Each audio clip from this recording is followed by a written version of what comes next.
Olá, meu nome é Cláudio Teixeira da Milano, sou mestrando em Direito pela Pontifícia Universidade Católica do Rio Grande do Sul e o trabalho que irei apresentar está relacionado ao tema o viés cognitivo do algoritmo na inteligência artificial. Então, o propósito da pesquisa é compreender de que maneira ocorre a tomada de decisão pelo uso da inteligência artificial.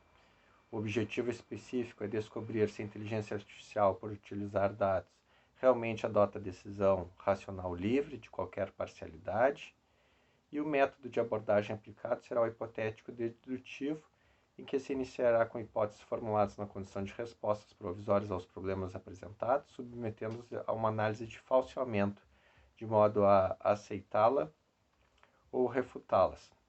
Então, cada hipótese corresponderá à maneira com que a inteligência artificial faz suas escolhas e adota as suas decisões. O método de procedimento será o comparativo e o método de interpretação será o sociológico. A pesquisa se utiliza de bibliografias e documentos.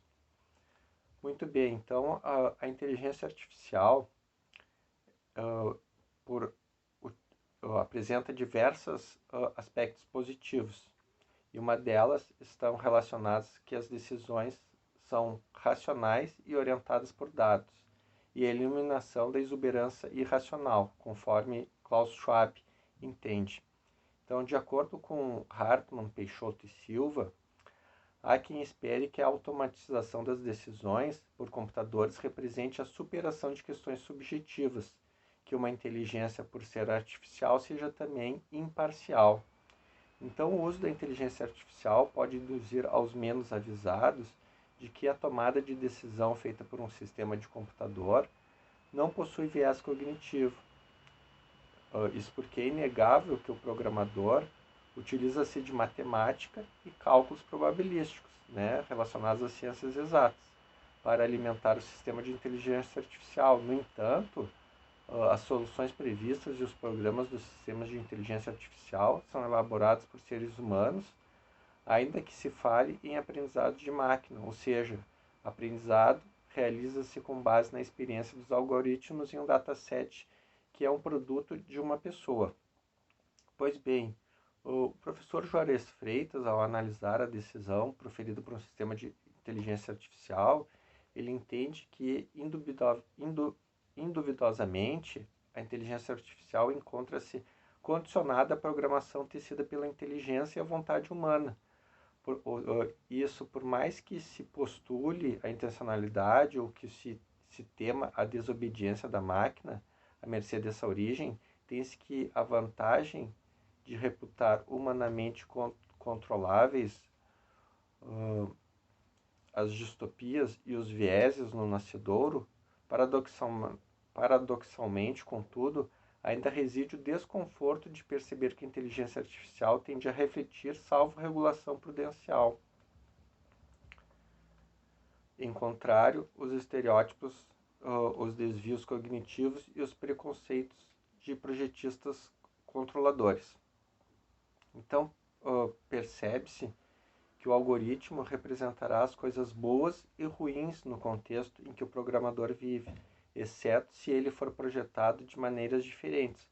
Ou seja, para projetar um algoritmo da inteligência artificial, o que os estudiosos têm percebido é que para que ele tenha o menor índice de discriminação, para que ele possa ocorrer de forma mais correta, mais justa, ele precisa ter uma diversificação das pessoas que estão programando. Ou seja, se o programa ele é programado, o software é programado só por homens, é óbvio que ele vai ter um viés mais relacionado à mentalidade do homem. Então, entende-se que além de homens, ele precisa ter mulheres, precisa ter pessoas de diversas raças, diversas origens, diversas orientações sexuais, para que ele não possua uma certa discriminação. Então, é fundamental a importância que sejam criados certificados éticos para a realização e manutenção dos projetos. Na Europa, alguns países já estão criando essa certificação, né? A gente pode citar aqui a Dinamarca, que lançou um protótipo, e Malta também. Mas a União Europeia, inclusive no livro branco, ela entende que é preciso unificar os procedimentos para padronizar e compartilhar essas experiências.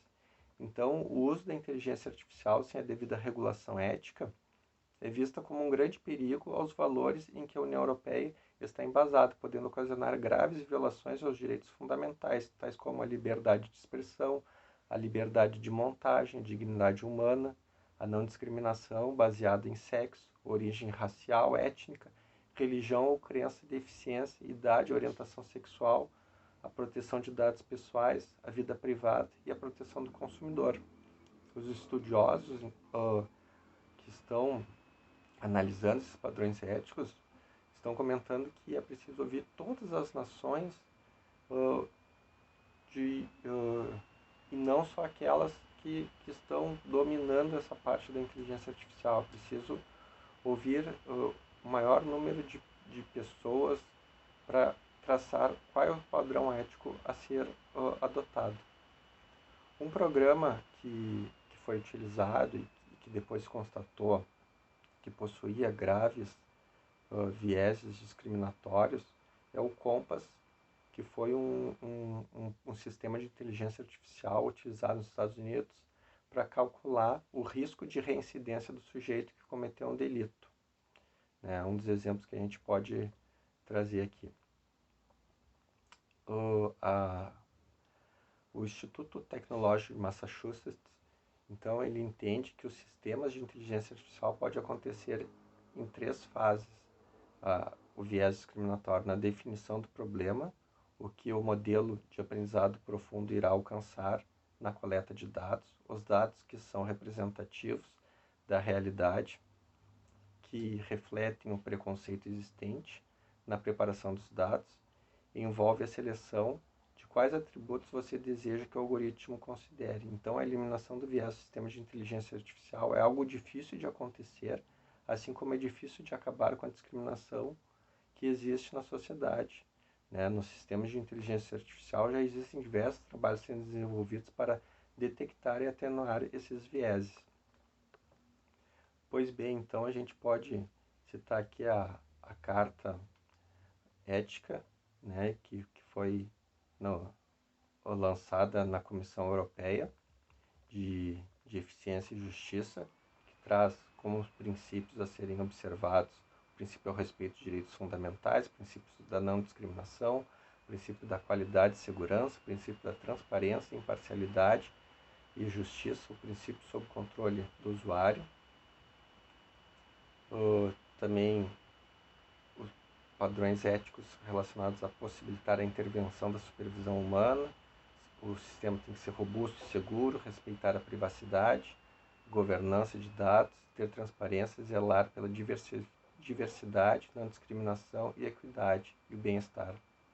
A Organização para a Cooperação e Desenvolvimento Econômico também lançou algumas diretrizes e o Brasil ele tem 3 projetos de lei tramitando no Congresso Nacional para tentar regular o uso da inteligência artificial. Tem o PL 5.051 de 2019, o PL 1091 de 2019 e o PL 21 de 2020. Todos eles buscam traçar alguns padrões, entre eles respeitar a dignidade humana, a liberdade, a democracia, a igualdade, respeitar os direitos humanos, a pluralidade, a diversidade, garantir a proteção da privacidade dos dados pessoais, respeitar a transparência, a confiabilidade, a possibilidade e a autoridade desses sistemas e possibilitar a supervisão humana.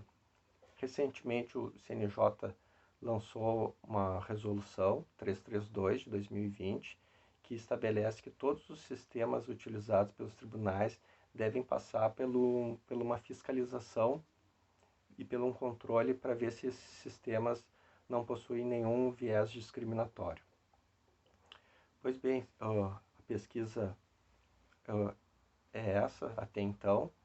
Eu gostaria de agradecer a oportunidade de apresentar esse trabalho junto a esse evento de grande importância internacional, bem como a CAPES, que está financiando os meus estudos junto à PUC, uma vez que eu sou bolsista. Muito obrigado.